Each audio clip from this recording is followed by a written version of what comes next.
Around Dodge City and in the territory on West, there's just one way to handle the killers and the spoilers, and that's with the U.S. Marshal and the smell of Gunsmoke.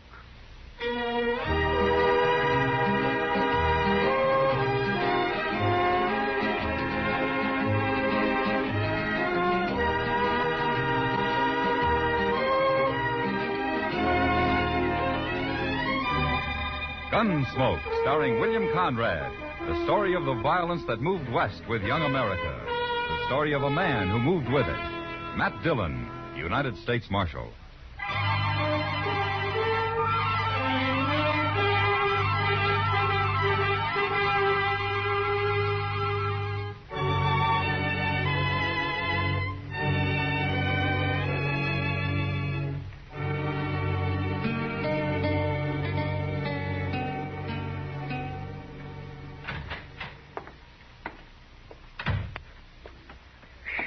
Mr. Dillon, I never saw a street like that. Huh?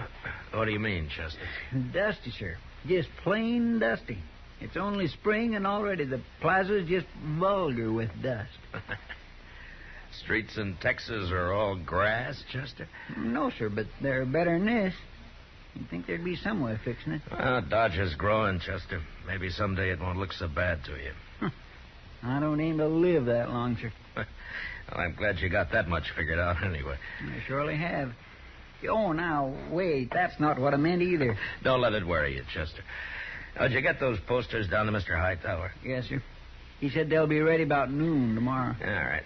Pick them up then, will you? Yes, sir. Oh, my goodness, Mr. Dillon, I nearly forgot. No? Well, Forgot what? After I left Mr. Hightower's, I thought I'd just take a glass of beer. I had to get all that dust out of my throat. You know how bad it is walking around knee-deep in that stuff, and I was coughing and coughing. All right, Chester. Well, what is it you forgot? Well, sir, I dropped into the Texas Trail, and Miss Kitty was there, and she said she thinks there might be trouble over there before long, and she said to tell you. Oh? What kind of trouble? Oh, the usual thing. Some men fighting over a girl. Well, you don't seem to be very worried about it. I'm tired of people fighting. I wish they'd all just go away somewhere and kill each other off and have done with it. That'd be fine as long as they don't do it in Dodge. Well, come on, Chester. Let's go over and see what it's all about.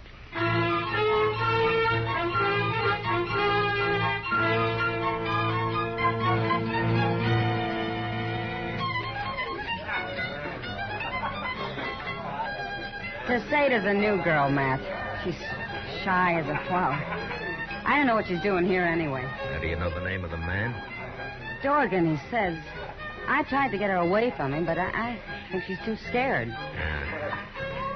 Maybe she likes him. Did you ever think of that? I hope not. Anyway, he won't let anyone else dance with her. Those two over at the bar near Chester there. They've tried twice. Yeah, I know one of those men. The tall one. His name's Horn. Who is he? Yeah, he's a gunman. Pretty fast, too, so I've heard. Well, I was over there with Casada last time they came up, and somehow, from the way they talked, I got the feeling they're more interested in Dorgan than her. Oh, you mean they're trying to draw him into a fight? That's my guess, Matt. All right, Kitty. I'll see what I can do.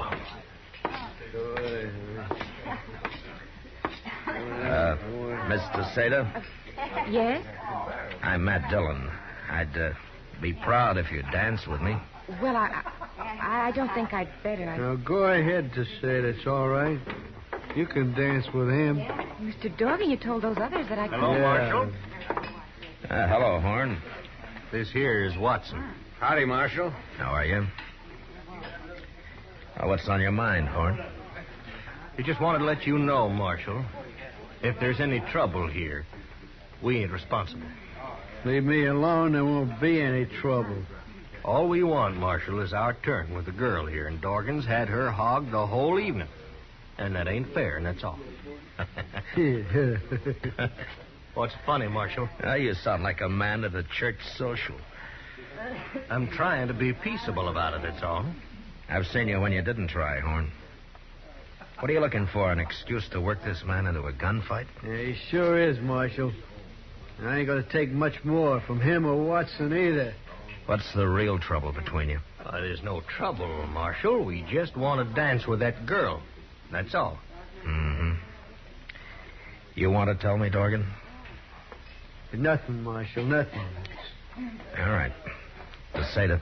Yes, sir. Go over there and sit with Kitty, will you? Now, wait a minute, Marshal. Teseda's my girl. I've been buying her drinks. She's staying right here. Go ahead, Teseda. Go on over with Kitty. Well, I don't know which one. You just go, Teseda. Nobody will stop you. Well, all right, then. Thank you for the drinks, Mr. Dorgan. Go on, beat it. Chester. You got a great way of handling things is all I can say. What is it, Mr. Dillon? Take their guns, Chester. Oh, no, you don't. Shut up, Watson. Well, you going to let him do that? We ain't looking for trouble. Yeah, you're smarter than I figured, Horn. Am I, Marshal? Get him, Chester. Yes, sir. All right, yours first. There you go. All right. All right. Your guns will be at the jail. You can pick them up in the morning when you leave town. Leave town? All three of you. Good night, gentlemen.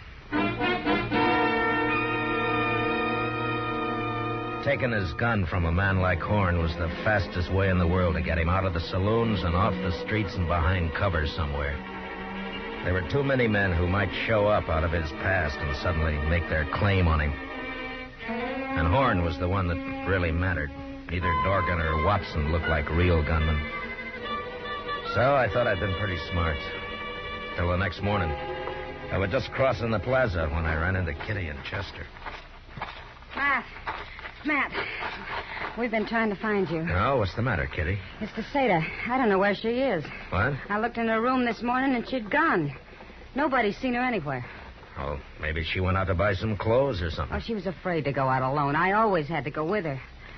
I just know something's happened to her. Oh, like what? Dorgan. He was real sweet on her, Matt, and I don't trust him at all. Oh?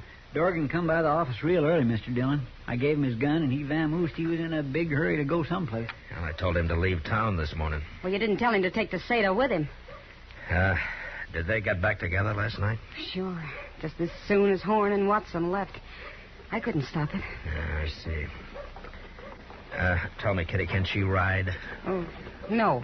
I asked her to go out with me once. All right. There was a stage west this morning. Go see if they got on it, will you, Chester? All right, sir. Kitty, if she did leave with Dorgan, maybe it's because she wanted to. Oh, maybe. She wouldn't say anything about him last night, one way or the other. I told you I think she's afraid of him, Matt, but even if she did want to go, well, she isn't his kind, that's all. Well, that may be, Kitty, but it's not the law's job to chaperone every girl that hits Dodge. What if she didn't want to go, Matt? What if he forced her to? Well, that'd be different. A whole lot different. You bet it would. They was on it, Mr. Dillon. The agent described them exactly. Left an hour ago, right on time. I knew it. Will I get our horses, sir? No, wait a minute, Chester. Dorgan might put up a fight, and if he does, we can't shoot around that girl. Well, then how can you stop him, Matt? Well, somehow I don't figure Dorgan is a really brave man. I think we can bluff him. He might try to fight two of us, but if there were more, say, maybe a dozen men... Well... You mean we'll take a posse? Yeah, well, this time it might just work, Chester. But I'll pick 'em. Men I can trust not to do any hasty shooting. Chester, you go round up Arnold Winters and John Kemp, Marty Walter, and Bob Gast, and I'll get the rest of them. All right, sir. And tell them we'll all meet at the jail in 20 minutes.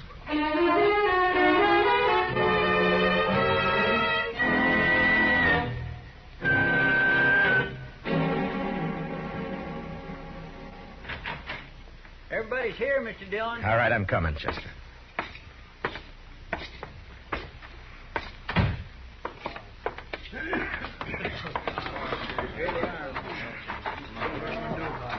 Hi, Matt. All right, men. All right, listen to me now.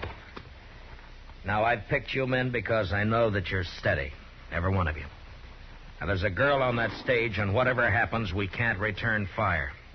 Is that clear? Yep, sure. All right. I'll figure out how we're going to stop them when we get there.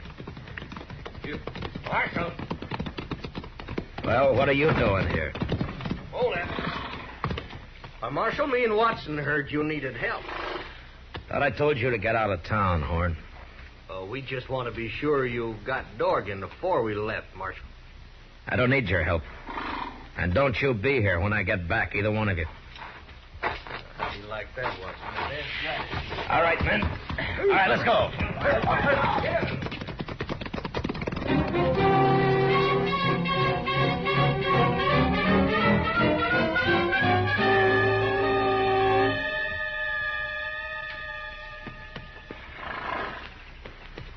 It's a-coming, Mr. Dillon. All right, Chester.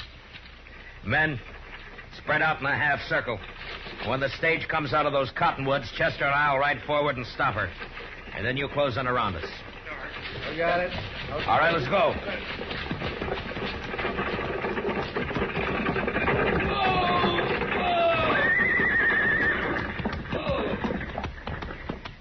What's the matter, Marshal? It's all right, Jim. I just want to talk to a couple of your passengers. You, Dorgan, come on out. You try anything to say to be right in front of me, Marshal. I figured that, Dorgan. Come on out anyway. All right, Tesseta, get out.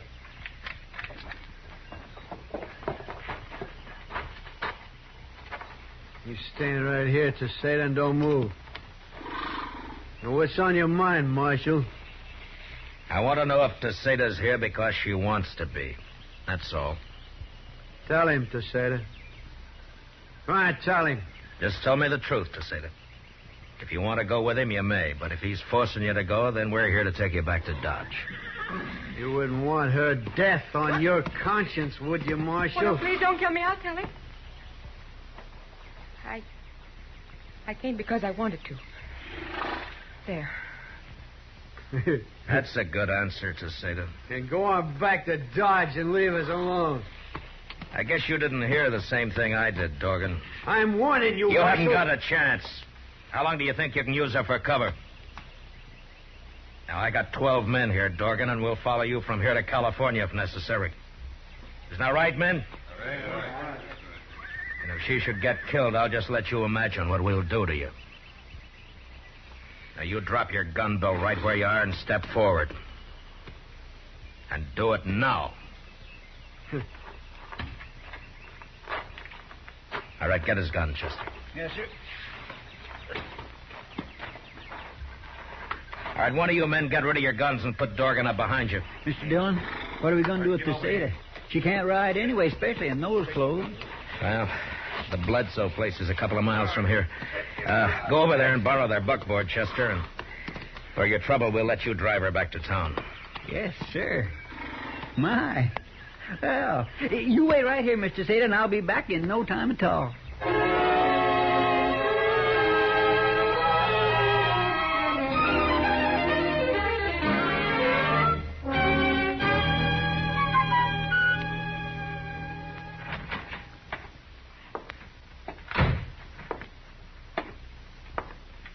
Morning, Mr. Dillon. Well, Chester. What time did you get back with Tesseta last night, Chester? Oh, now, a buckboard ain't like a horse. You can't drive it a lope all the way. That's all right, Chester. Well, what have you got there? Here, Dorgan's breakfast. Well, you'll probably have to wake him up. He hasn't made a sound so far. Oh, there are the keys on the desk. Yes, sir.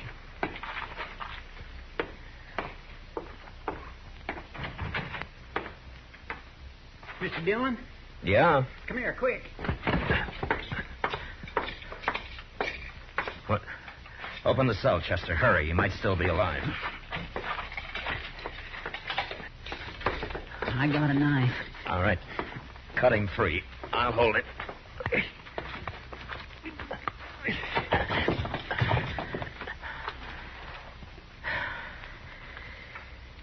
No.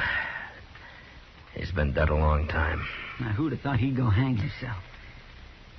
He didn't, Chester. What? There's no rope in his cell. Somebody called him over here to the window. Knocked him in the head and slipped the rope around his neck and tied him tight to the bars. This isn't suicide, it's murder. Horn and that fellow Watson, they did it. Well, they're the only ones I know who've been wanting him dead. Will we go arrest them? Yeah, they just go free again. I got no evidence the court would accept. I'll bet those two don't think any more of strangling a man than shooting a wolf and throwing his skin over a fence. Yeah, they're killers, Chester. But right now they got nobody to kill. Except maybe me.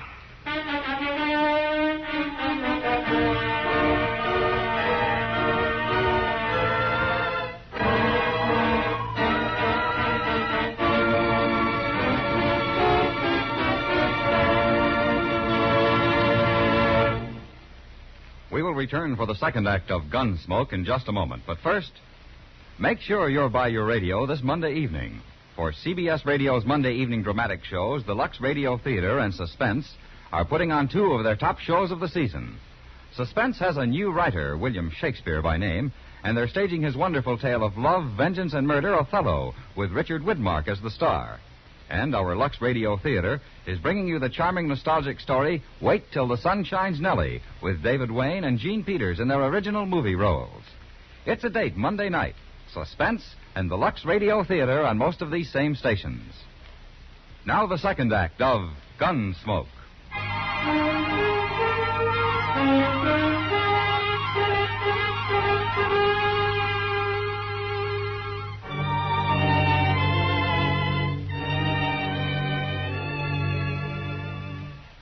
When I found out that Horn and Watson were still in Dodge, I figured that they were probably waiting for me to run them out. And that they'd be glad for the excuse if I did, leaving Dorgan's murder behind them. Instead, I did nothing and I said nothing, hoping it'd sand their nerves some. Maybe drive them to a bottle and some loose talk. That night, pretending there was nothing in the world on our minds, Chester and I walked into the Texas trail. Sure is crowded tonight, Mr. Dillon. Yeah. Say, there's the Seda. See her? You're like a fall hog after ripe acorns, Chester. Well, now, my gracious, it wouldn't be polite for me not to say hello, would it? I'll see you later.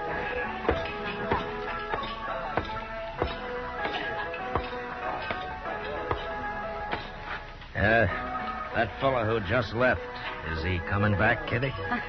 He went broke. Sit down, man. You drinking? No, not tonight. Oh, expecting trouble, huh? Yeah, maybe. Look at Chester and the state of that. I sure wish this place were quieter. I'd give anything to know what they're saying. It may get noisier. What? Look over there. Watson just came in. Oh. Say, he's drunk, Matt. He's real drunk. Yeah. He's just going to start trouble again. Look, he spotted Teseda. I don't see Horn. Horn hasn't been in tonight. I said I was going to dance with her. You're a loco drunk, Watson. Get out of here and leave the lady alone. What lady? You take that back. Matt? Are you from Texas, mister? Yes. Yes, I am. Well, now, if I was from Texas, I'd certainly keep it to myself. You're wrong, Watson. There's a lot of good, decent people in Texas. Maybe, since you left. It's a wonder you can even get a woman like this. Don't you be judging the people of Texas. Matt.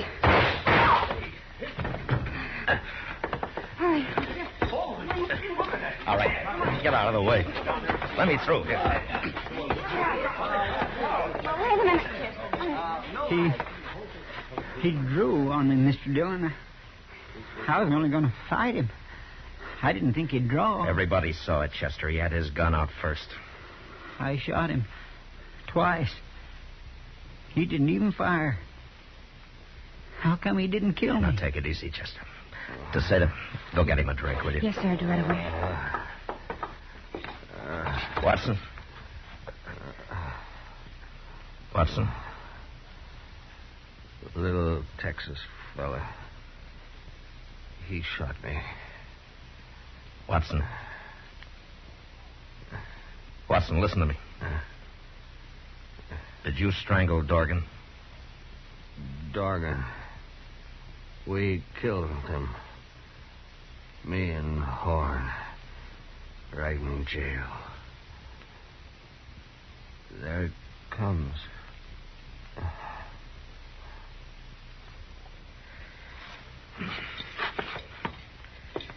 If I take Horn alive, I'll call on some of you men as witnesses to Watson's confession here. Well, a couple of you take him out back. Chester, you all right? You look peaked. I got him a whiskey, sir, just like you said. Drink it down, Chester.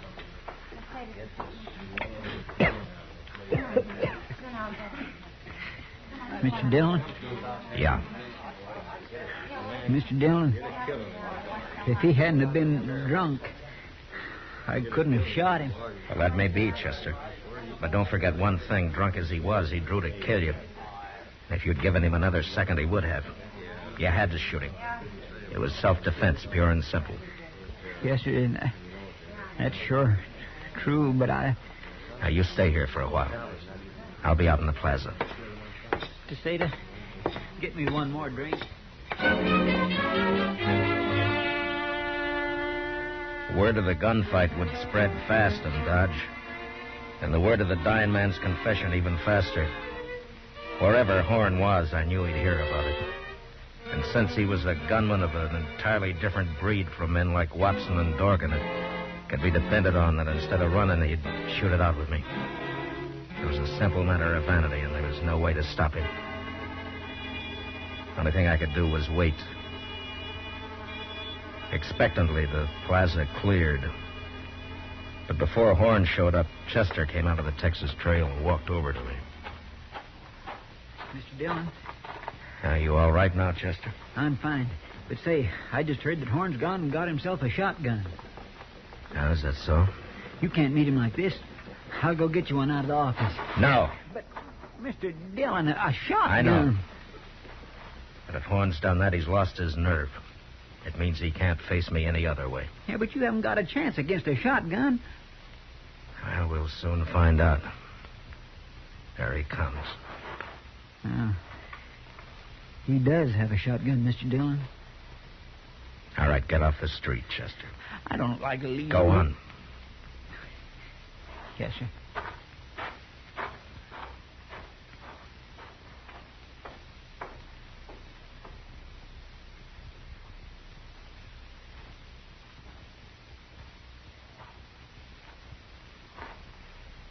Evening, Marshal. You're well armed, Horn. Yeah, ain't I? This is the first time, isn't it? First time what? You had to get behind a shotgun? I ain't taking no chances, Marshal. Sure. But from what I've heard, that never bothered you before. Meaning? You're fast enough with a 6-gun to have lived this long, Horn. You must be pretty good. But you're through now. You've lost your nerve. You're not a gunman anymore. You're just ordinary dirt common. That's enough of that. I could find a dozen men like you in any saloon in town. It was different before, Horn. You kind of stood out a little. But nobody's going to worry about you after this. You think not? You think I need this shotgun? Of course you need it. Everybody can see that. I ain't scared of you, Marshal. I ain't scared of no man alive. Talk's cheap. I ain't talking. There now. Ain't got no shotgun. Now don't you tell me I'm scared. You don't have to draw, Horn. You can still take your chances in court. You was right, Marshal. I was scared. I ain't no more. Look, I'm giving you a chance. Why don't you take it? Never mind.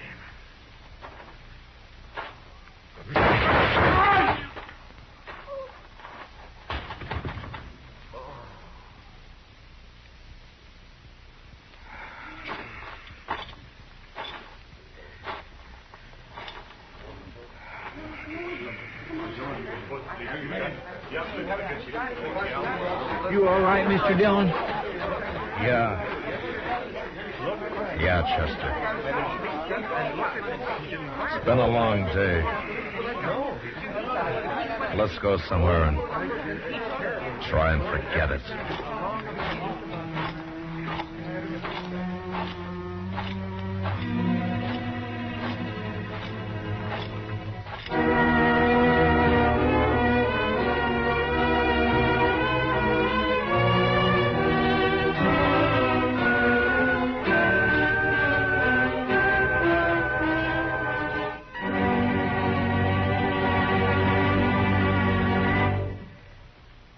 Gunsmoke, under the direction of Norman Macdonnell, stars William Conrad as Matt Dillon, U.S. Marshal. Tonight's story was especially written for Gunsmoke by John Meston, with music composed and conducted by Rex Corey. Featured in the cast were Tom Tully, Lawrence Dobkin, Paul Dubov, and Lillian Bayeth. Parley Baer is Chester, and Georgia Ellis is Kitty. Gunsmoke is heard by our troops overseas through the facilities of the Armed Forces Radio Service. Join us again next week as Matt Dillon, U.S. Marshal, fights to bring law and order out of the wild violence of the West in Gunsmoke.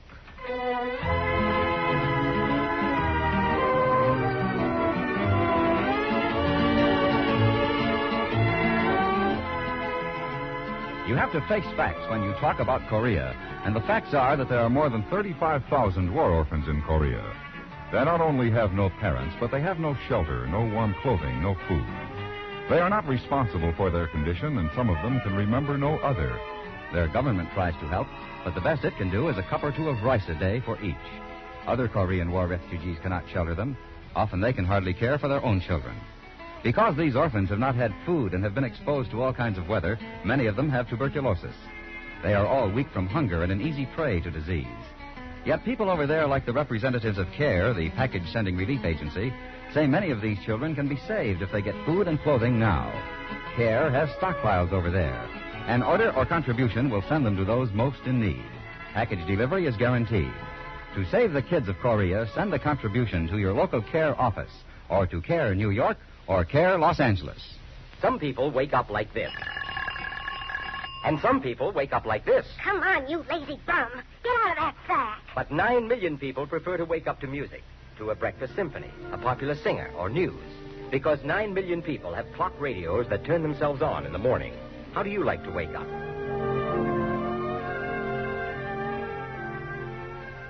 America now wakes up to 9 million clock radios and listens most to the CBS radio network.